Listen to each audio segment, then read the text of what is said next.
Hello ಗೆಳೆಯರೇ, ಹೊಸ ವಿಡಿಯೋಗೆ ಸ್ವಾಗತ.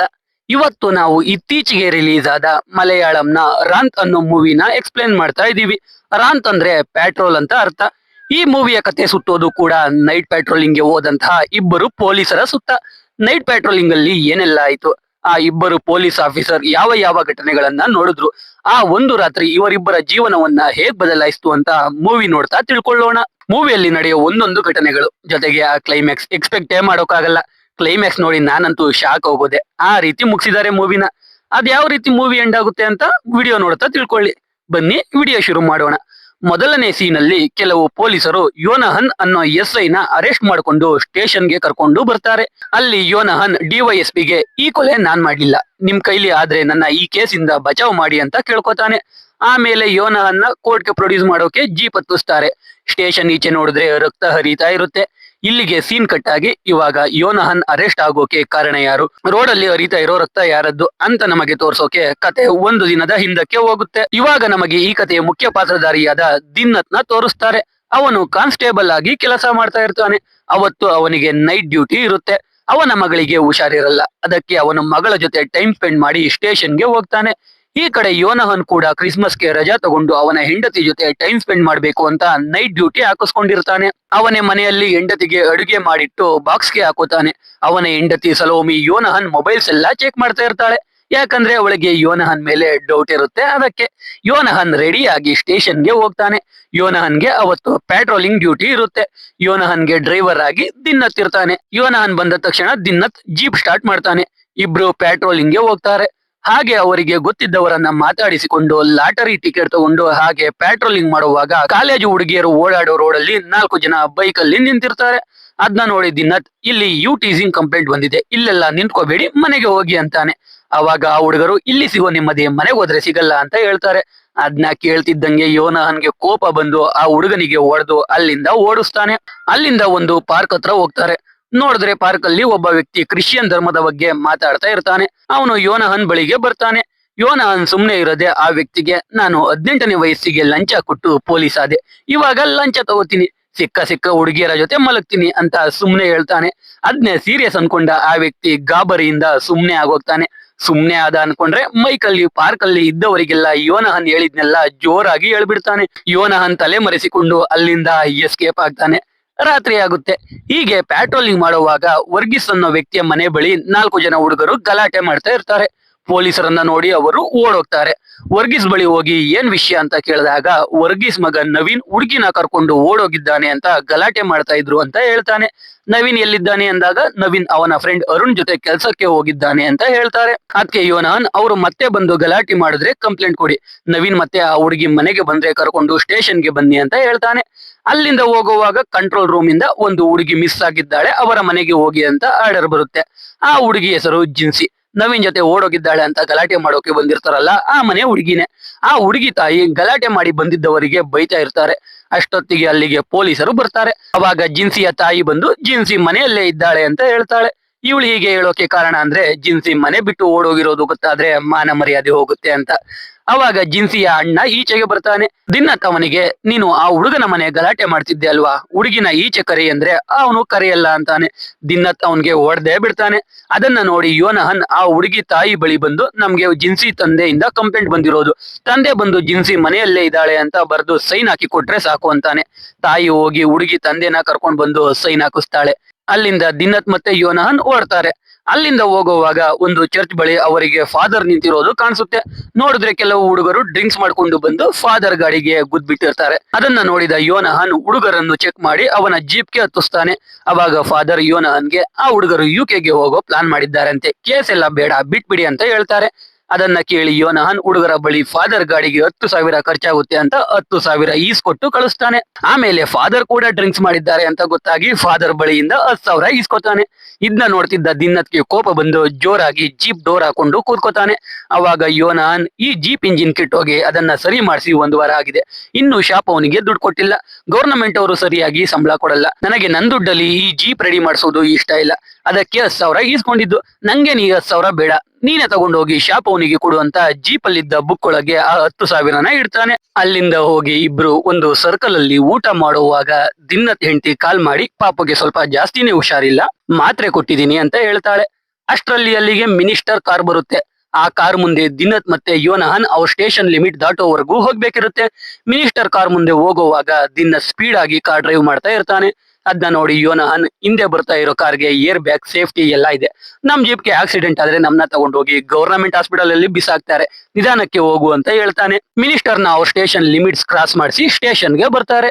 ಈ ಕಡೆ ನವೀನ್ ಜೊತೆ ಹುಡುಗಿ ಓಡೋಗಿರ್ತಾಳಲ್ಲ, ಅವಳ ಅಣ್ಣ ಜಿನುಗೆ ಡಿವೈಎಸ್ಪಿ ಗೊತ್ತಿರ್ತಾನೆ. ಜಿನು ಡಿವೈಎಸ್ಪಿ ಇಂದ ಯೋನಹನ್ಗೆ ಕಾಲ್ ಮಾಡಿಸಿ ಹುಡುಗಿ ಸಿಕ್ಕುದ್ಲಾ ಅಥವಾ ಹುಡುಗ ಸಿಕ್ಕುದ್ನಾ ಅಂತ ಕೇಳಿಸ್ತಾನೆ. ಅವಾಗ ಯೋನಹನ್ ನವೀನ್ ಅವನ ಫ್ರೆಂಡ್ ಅರುಣ್ ಜೊತೆ ಇದಾನಂತೆ, ಹುಡುಗಿ ಮನೆಯಲ್ಲೇ ಇದ್ದಾಳೆ ಅಂತ ಲೆಟರ್ ಬರೆದು ಕೊಟ್ರು ಅಂತ ಹೇಳ್ತಾನೆ. ಇದನ್ನ ಕೇಳಿ ಜಿನು ಅರುಣ್ ಮನೆ ಕಡೆ ಹೋಗ್ತಾನೆ. ದಿನ್ನತ್ ಮತ್ತೆ ಯೋನಹನ್ ಸ್ಟೇಷನ್ ಅಲ್ಲಿ ಇದ್ದಾಗ ಒಂದು ಕಾಲ್ ಬರುತ್ತೆ, ಒಂದು ಜಾಗದಲ್ಲಿ ಒಬ್ಬ ಹುಚ್ಚ ಇದ್ದಾನೆ, ಅವನನ್ನ ಹಾಸ್ಪಿಟಲ್ಗೆ ಕರ್ಕೊಂಡು ಹೋಗ್ಬೇಕು ಅಂತ. ಇವಾಗ ದಿನ್ನತ್ ಜೊತೆ ಸದಾನಂದ ಅನ್ನೋ ಇನ್ಸ್ಪೆಕ್ಟರ್ ಹೋಗ್ತಾನೆ. ನೋಡಿದ್ರೆ ಆ ಹುಚ್ಚ ಅವನ ಮಗುವನ್ನ ಡ್ರಮ್ ಒಳಗೆ ಮುಚ್ಚಿಟ್ಟಿರ್ತಾನೆ. ಮಗು ಅಳೋ ಶಬ್ದ ಕೇಳಿ ದಿನ್ನತ್ ಮನೆ ಬಳಿಗೆ ಹೋದ್ರೆ ಆ ಹುಚ್ಚ ಮಚ್ ತಗೊಂಡು ಅಟ್ಯಾಕ್ ಮಾಡೋಕೆ ಬರ್ತಾನೆ. ಅದಕ್ಕೆ ಸದಾನಂದ ಆ ಹುಚ್ಚ ಏನಾದ್ರೂ ಮಾಡ್ಕೊಳ್ಳಿ ಅಂತ ದಿನ್ನತ್ನ ಕರ್ಕೊಂಡು ಸ್ಟೇಷನ್ಗೆ ಬಂದ್ಬಿಡ್ತಾನೆ. ಸ್ಟೇಷನ್ ಇಂದ ಮತ್ತೆ ಪ್ಯಾಟ್ರೋಲಿಂಗ್ ಗೆ ಹೋಗುವಾಗ ಯೋನಹನ್ಗೆ ಹುಚ್ಚನ ಜೊತೆ ಮಗು ಇತ್ತು ಅಂತ ಗೊತ್ತಾಗಿ ಯೋನಹನ್ 4 ಜನ ಪೊಲೀಸರನ್ನ ಕರ್ಕೊಂಡು ಹುಚ್ಚನ ಮನೆ ಬಳಿಗೆ ಹೋಗ್ತಾನೆ. ಹುಚ್ಚ ಡೋರ್ ಓಪನ್ ಮಾಡ್ತಾ ಇರಲ್ಲ. ಹಿಂದೆಯಿಂದ ಯೋನಹನ್ ಡೋರ್ ಬಡಿಯುವಾಗ ಮುಂದೆಯಿಂದ ದಿನ್ನತ್ ಮನೆ ಒಳಗೆ ನುಗ್ತಾನೆ. ಹುಚ್ಚ ಮಚ್ಚಲ್ಲಿ ಅಟ್ಯಾಕ್ ಮಾಡ್ತಾನೆ. ಹೇಗೋ ಎಲ್ರು ಬಂದು ಹುಚ್ಚನ್ನ ಹಿಡಿದು ಮಗುನ ಕಾಪಾಡ್ತಾರೆ. ಅಲ್ಲಿಂದ ಯೋನಹನ್ ಚರ್ಚ್ ಬಳಿ ಇದ್ದ ಒಂದು ಸಮಾಧಿ ಬಳಿಗೆ ಹೋಗ್ತಾನೆ. ಅದರ ಮೇಲೆ ಏಂಜಲ್ ಅಂತ ಬರ್ದಿರುತ್ತೆ. ಅದು ಯೋನಹನ್ನ ಮಗು ಸಮಾಧಿ ಆಗಿರುತ್ತೆ. ಅವನ ಮಗು ಹುಟ್ಟೋವಾಗಲೇ ಸತ್ತೋಗಿರುತ್ತೆ. ಅದಕ್ಕೆ ಯೋನಹನ್ಗೆ ಯಾರಾದ್ರೂ ಮಕ್ಕಳಿಗೆ ಪ್ರಾಬ್ಲಮ್ ಮಾಡ್ತಿರೋದು ನೋಡಿದ್ರೆ ತುಂಬಾ ಕೋಪ ಬರ್ತಾ ಇರುತ್ತೆ. ಚರ್ಚ್ ಇಂದ ಹಾಗೆ ಮುಂದೆ ಹೋಗುವಾಗ ದಿನ್ನತ್ ಜೀಪ್ ನಿಲ್ಲಿಸ್ತಾನೆ. ಯಾಕೆ ಅಂದ್ರೆ ಅಲ್ಲಿ ರೋಡ್ ಸೈಡ್ ಅಲ್ಲಿ ಇದ್ದ ಅಂಗಡಿ ಬಳಿ ಮೂವ್ಮೆಂಟ್ ಇದೆ ಅಂತ. ಅದಕ್ಕೆ ಯೋನಹನ್ ಹೋಗಿ ಚೆಕ್ ಮಾಡೋಕೆ ಹೇಳ್ತಾನೆ. ನೋಡಿದ್ರೆ ಒಂದು ಹುಡುಗ ಹುಡುಗಿ ಏನೋ ಮಾಡ್ತಾ ಇರ್ತಾರೆ. ಅದನ್ನ ನೋಡಿ ದಿನ್ನತ್ ಮುಜುಗರ ಪಡ್ಕೊಂಡು ಸುಮ್ನೆ ಬಂದು ಜೀಪ್ ಅಲ್ಲಿ ಕೂತ್ಕೋತಾನೆ. ಯೋನಹನ್ಗೆ ಅಲ್ಲಿ ಅದೇ ರೀತಿ ಆಗುತ್ತೆ ಅಂತ ಗೊತ್ತಿದ್ದೆ ದಿನ್ನತ್ನ ಕಳಿಸಿರ್ತಾನೆ. ಅಲ್ಲಿಂದ ಮುಂದೆ ಹೋಗುವಾಗ ಯೋನಹನ್ ಮಲಿಕೊಳ್ತಾನೆ. ದಿನ್ನತ್ ಬೇಕು ಬೇಕು ಅಂತ ಯೋನಹನ್ನ ಎಚ್ಚರ ಮಾಡೋಕೆ ಗುಂಡಿ ಒಳಗೆ ಜೀಪ್ ನ ಬಿಡ್ತಾ ಇರ್ತಾನೆ. ಅಲ್ಲಿಂದ ಮುಂದೆ ಹೋಗಿ ಯೋನಹನ್ ಒಂದು ಮಾವಿನ ಮರದ ಬಳಿ ಜೀಪ್ ನಿಲ್ಸೋಕೆ ಹೇಳ್ತಾನೆ. ಯೋನಹನ್ ಜೀಪ್ ಇಳಿದು ಮಳೆ ಗಾಳಿಯಿಂದ ಕೆಳಗೆ ಬಿದ್ದಿದ್ದ ಮಾವಿನ ಹಣ್ಣನ್ನ ಹಾಯ್ಕೋತಾನೆ. ಅವನ ಹೆಂಡತಿಗೆ ಆ ಮಾವಿನ ಹಣ್ಣು ಇಷ್ಟ ಇರುತ್ತೆ. ಅದಕ್ಕೆ ಮಾವಿನ ಹಣ್ಣನ್ನ ಹಾಯ್ಕೊಳ್ತಾನೆ. ಅಲ್ಲಿಂದ ಹೋಗುವಾಗ ರೋಡ್ ಸೈಡ್ ಅಲ್ಲಿ ಒಂದು ಜಿಪ್ಸಿ ಕಾರ್ ನಿಂತಿರುತ್ತೆ. ಅದು ನವೀನ್ ಜೊತೆ ಓಡೋಗಿರೋ ಜಿನ್ಸಿ ಅಣ್ಣಂದು. ಅವರು ಪೊಲೀಸರನ್ನ ನೋಡಿ ಫ್ರೆಂಡ್ಗೋಸ್ಕರ ವೇಟ್ ಮಾಡ್ತಿದ್ದೆ ಅಂತ ಸುಳ್ಳು ಹೇಳ್ತಾರೆ. ದಿನ್ನತ್ ಇಬ್ರದು ಹೆಸರು ಮತ್ತೆ ನಂಬರ್ ಬರ್ಸ್ಕೊಂಡು ಮೇನ್ ರೋಡ್ ವರ್ಗೂ ಕರ್ಕೊಂಡ್ ಬಂದು ಅವರಿಗೆ ಹೇಗ್ ಹೋಗ್ಬೇಕು ಅಂತ ದಾರಿ ತೋರಿಸಿ ಕಳಿಸ್ತಾರೆ. ಅಲ್ಲಿಂದ ಮುಂದೆ ಹೋಗುವಾಗ ಒಂದು ಬ್ರಿಡ್ಜ್ ಬಳಿ ದಿನ್ನತ್ಗೆ ಒಂದು ಹುಡುಗಿ ಹೋದ ಹಾಗೆ ಕಾಣಿಸುತ್ತೆ. ಅದಕ್ಕೆ ದಿನ್ನತ್ ಮತ್ತೆ ಯೋನಹನ್ ಇಬ್ರು ಕೆಳಗೆ ಇಳಿದು ಚೆಕ್ ಮಾಡುವಾಗ ಅಲ್ಲೇ ಒಂದು ಪಾಳು ಬಿದ್ದ ಮನೆ ಕಾಣಿಸುತ್ತೆ.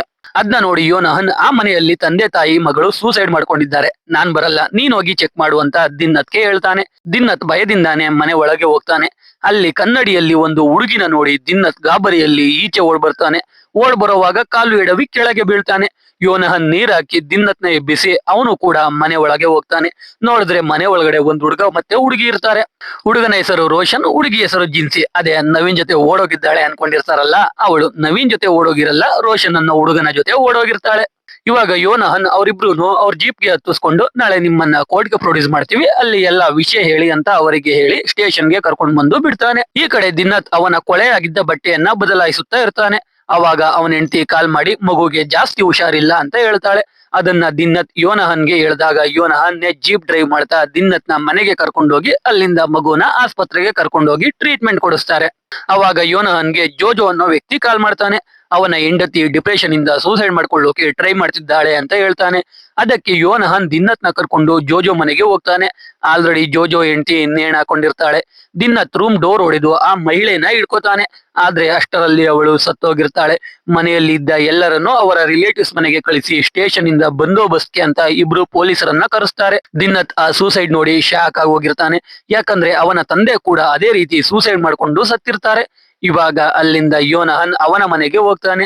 ರೋಡಲ್ಲಿ ಹಾಯ್ಕೊಂಡಿದ್ದ ಮಾವಿನ ಹಣ್ಣನ್ನ ಮನೆಗೆ ಇಟ್ಟು ಅವನ ಹೆಂಡತಿಯನ್ನ ಮಾತಾಡಿಸ್ಕೊಂಡು ಬರ್ತಾನೆ. ಅಲ್ಲಿಂದ ಯೋಹನನ್ ದಿನ್ನತ್ನ ವಾಪಸ್ ಸ್ಟೇಷನ್ಗೆ ಕರ್ಕೊಂಡೋಗಿ ಅವನಿಗೂ ಎಣ್ಣೆ ಹೊಡೆಸಿ ಯೋಹನನ್ ಕೂಡ ಎಣ್ಣೆ ಹೊಡೆದು ಮತ್ತೆ ಪೆಟ್ರೋಲಿಂಗ್ಗೆ ಹೋಗ್ತಾರೆ. ಅವ್ರು ಹೋದ್ಮೇಲೆ ಸದಾನಂದ ಕೂಡ ಎಣ್ಣೆ ಹೊಡಿತಾನೆ. ಇವಾಗ ಯೋಹನನ್ಗೆ ಒಂದು ಮನೆಯಲ್ಲಿ ಗಲಾಟೆ ಆಗ್ತಿದೆ ಅಂತ ಇನ್ಫಾರ್ಮೇಶನ್ ಬರುತ್ತೆ. ಆ ಮನೆ ಬಳಿಗೆ ಹೋದ್ರೆ ಅದು ನವೀನ್ ಫ್ರೆಂಡ್ ಅರುಣ್ ಮನೆ ಆಗಿರುತ್ತೆ. ಜಿನ್ಸಿ ಅಣ್ಣ ಜೀನು ಹುಡುಗರ ಜೊತೆ ಬಂದು ಅರುಣ್ ಮತ್ತೆ ನವೀನ್ ಇಬ್ರು ಎತ್ತ ಹಾಕೊಂಡು ಹೋಗಿರ್ತಾನೆ. ದಿನತ್ ರಿಜಿಸ್ಟರ್ ಅಲ್ಲಿ ಅವರ ನಂಬರ್ ಬರ್ಕೊಂಡಿರ್ತಾನಲ್ಲ, ಅದಕ್ಕೆ ಕಾಲ್ ಮಾಡ್ತಾರೆ. ಆದ್ರೆ ಅದು ರಾಂಗ್ ನಂಬರ್ ಆಗಿರುತ್ತೆ. ಅವಾಗ ಸ್ಟೇಷನ್ ಅಲ್ಲಿ ಇದ್ದ ಜಿನ್ಸಿನ ಕರೆದು ಜಿನು ನಂಬರ್ ಇಸ್ಕೊಂಡು ಯೋಹನನ್ ಜಿನುಗೆ ಕಾಲ್ ಮಾಡ್ತಾನೆ. ಯೋಹನನ್ ಜಿನುಗೆ ನಿನ್ ಪರಿಸ್ಥಿತಿ ನಂಗೆ ಅರ್ಥ ಆಗುತ್ತೆ, ನಾನ್ ನಿನ್ಗೆ ಏನೆಲ್ಲ ಸಹಾಯ ಬೇಕು ಅದನ್ನೆಲ್ಲ ಮಾಡ್ತೀನಿ. ನಿನ್ ತಂಗಿ ಸ್ಟೇಷನ್ ಅಲ್ಲೇ ಇದ್ದಾಳೆ, ಅರುಣ್ ಮತ್ತೆ ನವೀನ್ ನ ಕರ್ಕೊಂಡ್ ಬಂದು ಬಿಟ್ಟು ನಿನ್ ತಂಗಿನ ಕರ್ಕೊಂಡು ಹೋಗು ಅಂತ ಹೇಳ್ತಾನೆ. ಅದಕ್ಕೆ ಜಿನು ಸರಿ ಅಂತ ಹೇಳ್ತಾನೆ. ಈ ಕಡೆ ಜಿನು ಫ್ರೆಂಡ್ಸ್ ನವೀನ್ ಬಾಯನ್ನ ಮುಚ್ಕೊಂಡಿರ್ತಾರೆ. ನವೀನ್ ಸತ್ತೋದ ಹಾಗೆ ನಾಟಕ ಮಾಡ್ತಾ ಕಾರ್ ಇಳಿದು ಓಡೋಗ್ತಾನೆ. ಓಡೋಗುವಾಗ ಎಡವಿ ಕೆಳಗೆ ಬಿದ್ದು ಮತ್ತೆ ಮೇಲೆದ್ದು ಹರಿಯೋ ನೀರೊಳಗೆ ಹೋಗಿ ಬ್ರಿಡ್ಜ್ ನ ಕಂಬದ ಮರೆಯಲ್ಲಿ ನಿಂತ್ಕೊಳ್ತಾನೆ. ಅವನ ಕಿವಿಯಿಂದ ರಕ್ತ ಬರ್ತಾ ಇರುತ್ತೆ. ಈ ಕಡೆ ದಿನ್ನತ್ ಮತ್ತೆ ಯೋಹನನ್ ಒಂದು ಡೊಮೆಸ್ಟಿಕ್ ವೈಲೆನ್ಸ್ ಕೇಸ್ ಮೇಲೆ ಒಂದು ಮನೆ ಬಳಿಗೆ ಹೋಗ್ತಾರೆ. ಅಲ್ಲಿ ಒಬ್ಬ ಕುಡ್ದು ಅವನ ಹೆಂಡತಿ ಮತ್ತೆ ಮಗಳಿಗೆ ಹೊಡಿತಾ ಇರ್ತಾನೆ. ಯೋಹನನ್ ಅಲ್ಲಿಗೆ ಹೋದಾಗ ಗಂಡ ಕುಡ್ದು ಹೆಂಡತಿ ಮತ್ತೆ ಮಗಳಿಗೆ, ಎಸ್ಪೆಷಲಿ ಮಗಳಿಗೆ ಹೊಡೆದ ಅಂತ ಗೊತ್ತಾಗಿ ಯೋಹನನ್ ಕೋಪ ಮಾಡ್ಕೊಂಡು ಆ ವ್ಯಕ್ತಿಗೆ ಚೆನ್ನಾಗಿ ಹೊಡಿತಾನೆ. ದಿನ್ನತ್ ಯೋಹನನ್ನ ತಡಿತಾನೆ. ಆಮೇಲೆ ಯೋಹನನ್ ಆ ವ್ಯಕ್ತಿಗೆ ಮತ್ತೆ ಮಗಳಿಗೆ ಹೊಡಿಬೇಡ ಅಂತ ಹೇಳಿ ಬರ್ತಾನೆ. ಅವಾಗ ಕಂಟ್ರೋಲ್ ರೂಮ್ ಇಂದ ಅಲ್ಲೇ ಪಕ್ಕದಲ್ಲಿ ಇರೋ ಕ್ವಾರಿಯಲ್ಲಿ ಇನ್ನು ಕೆಲಸ ಮಾಡ್ತಾ ಇದ್ದಾರಂತೆ, ಹೋಗಿ ಚೆಕ್ ಮಾಡಿ ಅಂತ ಹೇಳ್ತಾರೆ. ಅಲ್ಲಿಗೆ ದಿನ್ನತ್ ಮತ್ತೆ ಯೋಹನನ್ ಹೋದಾಗ ಅಲ್ಲಿ ಯಾರು ಇರಲ್ಲ. ಇಲ್ಲಿ ಯೋಹನನ್ ಅವನ್ ಕಥೆಯನ್ನ ಹೇಳ್ತಾನೆ. ಯೋಹನನ್ ಸಲೋಮಿನ ಮದ್ವೆ ಆಗಿ 1 ವರ್ಷಕ್ಕೆ ಅವಳು ಪ್ರೆಗ್ನೆಂಟ್ ಆಗಿರ್ತಾಳೆ. ಡೆಲಿವರಿಗೆ 2 ದಿನ ಇರ್ಬೇಕಾದ್ರೆ ಹೊಟ್ಟೆಯಲ್ಲಿ ಮಗು ಸತ್ತೋಗಿದೆ ಅಂತ ಗೊತ್ತಾಗುತ್ತೆ. ಆ ಮಗುನ ಈಚೆ ತೆಗಿತಾರೆ. ಆ ಮಗು ಸಮಾಧಿನೇ ಚರ್ಚ್ ಹತ್ರ ಯೋಹನನ್ ನೋಡೋಕೆ ಹೋಗಿದ್ದು. ಆಮೇಲೆ ಯೋಹನನ್ ಮತ್ತೆ ಸಲೋಮಿಗೆ ಮಕ್ಕಳೇ ಆಗಿರಲ್ಲ. ಇದ್ರಿಂದ ಸಲೋಮಿ ಡಿಪ್ರೆಷನ್ಗೆ ಹೋಗಿ 2 ಸಲ ಸೂಸೈಡ್ ಮಾಡ್ಕೊಳ್ಳೋಕು ಟ್ರೈ ಮಾಡಿರ್ತಾಳೆ. ಜೊತೆಗೆ ಸಲೋಮಿಗೆ ಮಗು ಆಗದ ಕಾರಣ ಯೋಹನನ್ ಅವಳನ್ನ ಬಿಟ್ಟು ಹೋಗ್ತಾನೆ ಅಂತ ಯಾವಾಗ್ಲೂ ಅವಳು ಯೋಹನನ್ ಫೋನ್ ನ ಚೆಕ್ ಮಾಡ್ತಾ ಇರ್ತಾಳೆ. ಯೋಹನನ್ ಇವಾಗ ಸಲೋಮಿನ ಮಗು ತರ ನೋಡ್ಕೊಳ್ತಾ ಇರ್ತಾನೆ. ಇದನ್ನೆಲ್ಲ ಕೇಳಿ ದಿನ್ನತ್ಗೂ ಬೇಜಾರಾಗುತ್ತೆ. ಆಮೇಲೆ ಇಬ್ರು ಕ್ವಾರಿ ಬಳಿನೇ ಜೀಪ್ ಅಲ್ಲಿ ಸ್ವಲ್ಪ ಹೊತ್ತು ಮಲಿಕೊಳ್ತಾರೆ. ಅಷ್ಟರಲ್ಲಿ ಪ್ಯಾಟ್ರೋಲಿಂಗ್ ಟೈಮ್ ಕೂಡ ಮುಗ್ದು ಇಬ್ರು ಸ್ಟೇಷನ್ಗೆ ವಾಪಸ್ ಬರ್ತಾರೆ. ಸ್ಟೇಷನ್ ಇಂದ ಯೋಹನನ್ ಜಿನುಗೆ ಕಾಲ್ ಮಾಡಿ ಇನ್ನ ಅರ್ಧ ಗಂಟೆಯಲ್ಲಿ ಹುಡುಗರನ್ನ ಕರ್ಕೊಂಡ್ ಬರ್ಬೇಕು ಅಂತ ಹೇಳ್ತಾನೆ. ಆವಾಗ ಜಿನು ನವೀನ್ ತಪ್ಪಿಸ್ಕೊಂಡು ಓಡೋದ, ಇವಾಗ ಅರುಣ್ ಮಾತ್ರ ಇದ್ದಾನೆ ಅಂತ ಹೇಳ್ತಾನೆ. ಅರುಣ್ ಕೂಡ ನವೀನ್ ಓಡೋದ ಅಂತ ಹೇಳ್ತಾನೆ. ಯೋಹನನ್ ಜಿನುಗೆ ಅರುಣ್ ನ ಕರ್ಕೊಂಡ್ ಬಂದು ಬಿಡು ಅಂತ ಹೇಳ್ತಾನೆ. ಅಷ್ಟರಲ್ಲಿ ಜಿನ್ಸಿ ಸ್ಟೇಷನ್ ಅಲ್ಲಿ ಇದ್ದಾಳೆ ಅಂತ ಗೊತ್ತಾಗಿ ಅವಳ ತಾಯಿ ಮತ್ತೆ ಅವಳ ದೊಡ್ಡಣ್ಣ ಇಬ್ರು ಬರ್ತಾರೆ. ಅಲ್ಲಿ ದಿನ್ನತ್ ಜಿನ್ಸಿನೂ ಇಲ್ಲ ಯಾರು ಇಲ್ಲ, ನಿಮ್ ಮಗಳು ಮನೆಯಲ್ಲೇ ಇದ್ದಾಳೆ ಅಂದ್ರಲ್ವಾ ಅಂತ ಹೇಳ್ತಾ ಇರ್ತಾನೆ. ಅವಾಗ ಜಿನ್ಸಿ ದೊಡ್ಡಣ್ಣ ದಿನ್ನತ್ ಜೊತೆ ಜಗಳ ಆಡೋಕೆ ಶುರು ಮಾಡ್ತಾನೆ. ಅದನ್ನ ಯೋಹನನ್ ನಿಲ್ಸಿ 11 ಗಂಟೆಗೆ ಇಬ್ರು ಕೋರ್ಟ್ಗೆ ಪ್ರೊಡ್ಯೂಸ್ ಮಾಡ್ತೀವಿ, ಕೋರ್ಟ್ಗೆ ಬರೋಗಿ ಅಂತ ಅವ್ರನ್ನ ಅಲ್ಲಿಂದ ಕಳಿಸ್ತಾನೆ. ಆಮೇಲೆ ದಿನ್ನತ್ ಮತ್ತೆ ಯೋಹನನ್ ಡ್ಯೂಟಿ ಟೈಮ್ ಮುಗಿಯುತ್ತೆ, ಮನೆ ಕಡೆ ಹೋಗ್ತಾರೆ. ಈ ಕಡೆ ನೋಡಿದ್ರೆ ನವೀನ್ ಕಿವಿಯಲ್ಲಿ ರಕ್ತ ಬರ್ತಾ ಇರುತ್ತಲ್ಲ, ಅವನು ಅದರಿಂದ ಸತ್ತೇ ಹೋಗ್ತಾನೆ. ಡಿವೈಎಸ್ಪಿ ಹೋಗಿ ಜಿನು ಮತ್ತೆ ಅವನ ಫ್ರೆಂಡ್ಸ್ಗೆ ಬೈದು ಪೊಲೀಸರಿಗೆ ಸರೆಂಡರ್ ಆಗೋಕೆ ಹೇಳ್ತಾನೆ. ಈ ಕಡೆ ಯೋಹನನ್ ಮನೆಯಲ್ಲಿ ಇರ್ಬೇಕಾದ್ರೆ ಅವನಿಗೆ ಒಂದು ಫೋನ್ ಬರುತ್ತೆ. ನೋಡಿದ್ರೆ ನ್ಯೂಸ್ ಅಲ್ಲಿ ನವೀನ್ ಕೊಲೆ ಮಾಡಿರೋ ಜಿನು ಮತ್ತೆ ಅವನ ಗ್ಯಾಂಗ್ಗೆ ಯೋಹನನ್ ಮತ್ತೆ ದಿನ್ನತ್ ಸಹಾಯ ಮಾಡಿದ್ದಾರೆ ಅಂತ ಬರ್ತಾ ಇರುತ್ತೆ. ಯೋಹನನ್ ಮತ್ತೆ ದಿನ್ನತ್ ಜಿನು ಮೊದಲು ಸಿಕ್ಕಾಗ ಮೇನ್ ರೋಡ್ ಅಲ್ಲಿ ಅವರನ್ನ ಕಳಿಸ್ತಾ ಇರೋ ಸಿಸಿಟಿವಿ ಫುಟೇಜಸ್ ಇಂದ, ಜೊತೆಗೆ ಯೋಹನನ್ ಜಿನುಗೆ ಕಾಲ್ ಮಾಡಿ ನಿನ್ ಪರಿಸ್ಥಿತಿ ಅರ್ಥ ಆಗುತ್ತೆ, ನಾನ್ ನಿನ್ಗೆ ಸಹಾಯ ಮಾಡ್ತೀನಿ, ಆ ಹುಡುಗರನ್ನ ಕರ್ಕೊಂಡ್ ಬಾ ಅಂತ ಹೇಳಿರೋದನ್ನ ಎಡಿಟ್ ಮಾಡಿ ಯೋಹನನ್ ಜಿನುಗೆ ಸಹಾಯ ಮಾಡಿರೋ ತರ ನ್ಯೂಸ್ ಅಲ್ಲಿ ಬರ್ತಾ ಇರುತ್ತೆ. ಅದನ್ನೆಲ್ಲ ಡಿವೈಎಸ್ಪಿನೇ ಪ್ಲಾನ್ ಮಾಡಿ ಎಲ್ಲಾನು ಯೋಹನನ್ ಮತ್ತೆ ದಿನ್ನತ್ ತಲೆಗೆ ಕಟ್ಟಿ ಜಿನುನ ಕಾಪಾಡೋಕೆ ಈ ರೀತಿ ಪ್ಲಾನ್ ಮಾಡಿರ್ತಾನೆ. ಈ ಕಡೆ ದಿನ್ನತ್ ಆಸ್ಪತ್ರೆಯಲ್ಲಿ ಇರ್ತಾನೆ. ಅಲ್ಲಿಗೆ ಪೊಲೀಸರು ಬಂದು ದಿನ್ನತ್ನ ಎಲ್ಲರ ಮುಂದೆನೆ ಅರೆಸ್ಟ್ ಮಾಡ್ಕೊಂಡು ಹೋಗ್ತಾರೆ. ಈ ಕಡೆ ಯೋಹನನ್ ಪೊಲೀಸರು ಅರೆಸ್ಟ್ ಮಾಡೋಕೆ ಬರ್ತಾರೆ ಅಂತ ಗೊತ್ತಾಗಿ ಅವನ ಹೆಂಡತಿಯನ್ನ ಚರ್ಚ್ಗೆ ಕರ್ಕೊಂಡು ಬಂದು ನಿದ್ರೆ ಬರೋ ಇಂಜೆಕ್ಷನ್ ಹಾಕ್ಸಿ ಅವಳನ್ನ ಮಲಗಿಸಿ ಪೊಲೀಸರ ಜೊತೆ ಹೋಗ್ತಾನೆ. ಇವಾಗ ನಾವು ಮೊದಲನೇ ಸೀನ್ ಅಲ್ಲಿ ನೋಡಿದ್ದ ದೃಶ್ಯವನ್ನ ಇನ್ ಡೀಟೇಲ್ ಆಗಿ ತೋರಿಸ್ತಾರೆ. ಸ್ಟೇಷನ್ ಅಲ್ಲಿ ಡಿವೈಎಸ್ಪಿಗೆ ಸದಾನಂದ ದಿನ್ನತ್ ಮತ್ತೆ ಯೋಹನನ್ ರಾತ್ರಿ ಡ್ಯೂಟಿ ಟೈಮ್ ಅಲ್ಲಿ ಎಣ್ಣೆ ಕುಡ್ದಿದ್ರು ಅಂತ ಹಾಕೊಟ್ಟಿರ್ತಾನೆ. ಜೊತೆಗೆ ಜೀಪ್ ಅಲ್ಲಿ ಬುಕ್ ಅಲ್ಲಿ ಇಟ್ಟಿದ್ದ 10,000 ಕೂಡ ಸಿಕ್ಕಿರುತ್ತೆ. ಅದಕ್ಕೆ ಡಿವೈಎಸ್ಪಿ ದಿನ್ನತ್ಗೆ ಬೈತಾ ಇರ್ತಾರೆ. ದಿನ್ನತ್ ಡಿವೈಎಸ್ಪಿ ಹತ್ರ ಬೇಡ್ಕೊಳ್ತಾ ಇದ್ದಾಗ ಸದಾನಂದ ಕೂಡ ಡಿವೈಎಸ್ಪಿಗೆ ದಿನ್ನತ್ನ ಬಿಟ್ಬಿಡಿ ಅಂತ ಹೇಳ್ತಿರ್ತಾನೆ. ಅವಾಗ ಡಿವೈಎಸ್ಪಿ ದಿನ್ನತ್ಗೆ ಯೋಹನನ್ ವಿರುದ್ಧ ಸ್ಟೇಟ್ಮೆಂಟ್ ಗೆ ಸೈನ್ ಹಾಕು ಅಂತ ಹೇಳಿ ಈಚೆ ಕಳಿಸ್ತಾನೆ. ಸದಾನಂದ ದಿನ್ನತ್ನ ಅವನ್ ಕ್ಯಾಬಿನ್ ಗೆ ಕರ್ಕೊಂಡು ಹೋಗ್ತಾನೆ. ಆಮೇಲೆ ಯೋಹನನ್ ಡಿವೈಎಸ್ಪಿ ಆಫೀಸ್ಗೆ ಬರ್ತಾನೆ. ಯೋಹನನ್ಗೂ ದಿನ್ನತ್ ವಿರುದ್ಧ ಸ್ಟೇಟ್ಮೆಂಟ್ ಬರೆದು ಸೈನ್ ಹಾಕು ಅಂತ ಹೇಳ್ತಾರೆ. ಆದ್ರೆ ಯೋಹನನ್ಗೆ 25 ವರ್ಷ ಎಕ್ಸ್ಪೀರಿಯನ್ಸ್ ಇರುತ್ತೆ. ಡಿವೈಎಸ್ಪಿ ಇಬ್ರು ತಗ್ಲಾಕೋಕೆ ಪ್ಲಾನ್ ಮಾಡಿದ್ದಾರೆ ಅಂತ ಗೊತ್ತಾಗಿ ಸೈನ್ ಹಾಕಲ್ಲ ಅಂತ ಹೇಳ್ತಾನೆ. ಆಮೇಲೆ ಯೋಹನನ್ನ ಆಫೀಸ್ ಈಚೆ ಕೂರಿಸಿ ಸ್ಟೇಟ್ಮೆಂಟ್ ಬರ್ದು ಕೊಡೋಕೆ ಹೇಳ್ತಾರೆ. ಯೋಹನ್ ಸ್ಟೇಟ್ಮೆಂಟ್ ಬರೀತಾ ಇರೋದನ್ನ ಸದಾನಂದ ದಿನ್ನತ್ಗೆ ತೋರಿಸಿ, ನೋಡು ಅವರು ನಿನ್ನ ಅಪೋಸಿಟ್ ಸ್ಟೇಟ್ಮೆಂಟ್ ಕೊಡ್ತಿದ್ದಾರೆ ಅಂತ ಸುಳ್ಳು ಹೇಳ್ತಾನೆ. ಅದ್ನೇ ನಿಜ ಅನ್ಕೊಂಡ ದಿನ್ನತ್ ಯೋಹನನ್ ವಿರುದ್ಧ ಸ್ಟೇಟ್ಮೆಂಟ್ ಗೆ ಸೈನ್ ಹಾಕಿ ಕೊಡ್ತಾನೆ. ಕಡೆಗೆ ಪ್ರೆಸ್ ಅವ್ರ ಮುಂದೆ ದಿನ್ನತ್ ಮತ್ತೆ ಯೋಹನನ್ ಇಬ್ರು ಜಿನು ಮತ್ತೆ ಗ್ಯಾಂಗ್ಗೆ ಸಹಾಯ ಮಾಡಿದ್ದಾರೆ ಅಂತ ಕಮಿಷನರ್ ಹೇಳ್ತಾರೆ. ಅದನ್ನ ಕೇಳ್ತಿದ್ದ ಹಾಗೆ ದಿನ್ನತ್ ಅಲ್ಲಿಂದ ಈಚೆ ಓಡೋಗ್ತಾನೆ. ಲಾರಿ ಬಂದು ದಿನ್ನತ್ಗೆ ಗುದ್ದು ದಿನ್ನತ್ ಸತ್ತೇ ಹೋಗ್ತಾನೆ. ಯೋಹನನ್ನ ಅರೆಸ್ಟ್ ಮಾಡ್ಕೊಂಡು ಕೋರ್ಟ್ಗೆ ಕರ್ಕೊಂಡು ಹೋಗ್ತಾರೆ. ಇಲ್ಲಿಗೆ ಮೂವಿ ಮುಗಿಯುತ್ತೆ. ಒಂದೇ ಒಂದು ದಿನದ ನೈಟ್ ಪೆಟ್ರೋಲಿಂಗ್ ಇಬ್ಬರು ಪೊಲೀಸರ ಜೀವನವನ್ನೇ ತಲೆ ಕೆಳಗೆ ಮಾಡಿಬಿಡ್ತು.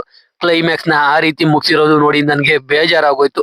ಪಾಪ ಯೋಹಾನನ್ ಮತ್ತೆ ದಿನತ್ ತಪ್ಪೇ ಮಾಡದಿದ್ರು ಶ್ರೀಮಂತರ ದುಡ್ಡಿನ ಆಟಕ್ಕೆ ಬಲಿ ಆಗ್ಬೇಕಾಯ್ತು.